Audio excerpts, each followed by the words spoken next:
I want to share a little bit of some experience from my life with this. During the third year of law school, 2008, the U.S. housing market imploded. 16 million homes were foreclosed. The unemployment rate was twice what it is today. Law firms across the country were closing. And when I sat in those seats, 1 out of 3 law students didn't go on to get law jobs. Okay, I was clerking for a firm that had 35 attorneys. And when 3 months before graduation, I was laid off, and that firm was a solo practice. By the time I sat for the bar, I was in panic mode. I put out 3,200 resumes to law firms and lawyers across the country. I got 15 job interviews and no job offers. I remember driving to Boynton Beach, Florida, because there was an entry-level associate position advertised.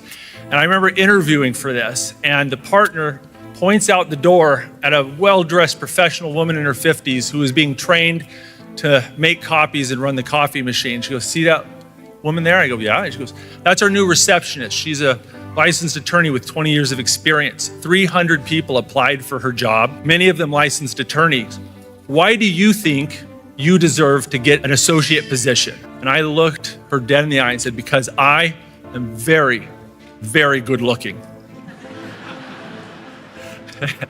Go big or go home, right? I did not get that job. I couldn't back it up. But I walked away from that convinced that it was going to be easier to steal people's clients than it was to get a job. And so I said, I'm going to start my own law practice. October 2009, I got my law license. The ink wasn't dry, and I had my law firm started. And the very next day, I was open for business. I worked for 13 months for free. And I spent $15,000 on multiple failed advertising campaigns trying to drum up business. And on the 14th month, it all changed. My final advertising campaign blew up, brought in tons of clients. My law firm exploded, and it made my family very well off. And the very first employee I had was a guy from my graduating class. He had good GPA, he'd been on the Journal and internships and everything I wasn't.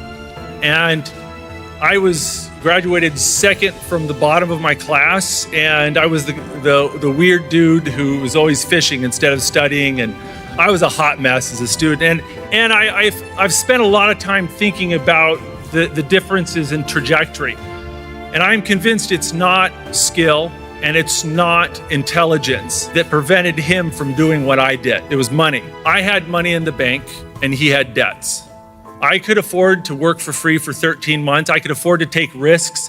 He could not. I have often reflected on this. I was very fortunate to have money at that period of time.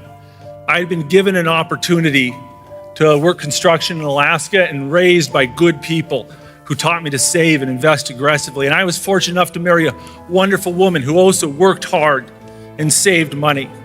Not everybody is that fortunate. I cannot honestly say I deserve the success I have. All I can say is that I did not waste the opportunities that were gifted to me. If you are fortunate enough to be given a chance to earn some money and to survive out there, please do not waste that opportunity that you've been given. When you have money in the bank, you have options. When you are living paycheck to paycheck, you have 2 options. You work every single week, or you go bust. People who are not saving money are one problem away from disaster. And the only thing I can guarantee you about your future is problems will come. Now, there are a lot of things we cannot control. There are no guarantees in life. That is why it's so important to save. If you are fortunate enough to be one of those people that gets a paycheck, you have been given an opportunity that not everybody gets. Do not waste that opportunity. Now, what's the point of all this? Am I telling you stop eating out a few times and life's all going to be great and you're going to be rich? No, I'm not saying that at all.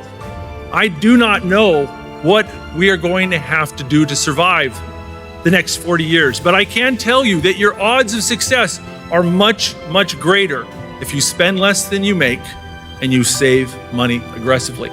So much of my success was because of God, my parents, my family, and other people, and things outside of my control. I was blessed with opportunities, and the best I can say is that I didn't screw it up. I don't know what opportunities and dangers are going to come, but if you are fortunate enough to get a paycheck, don't you screw it up either.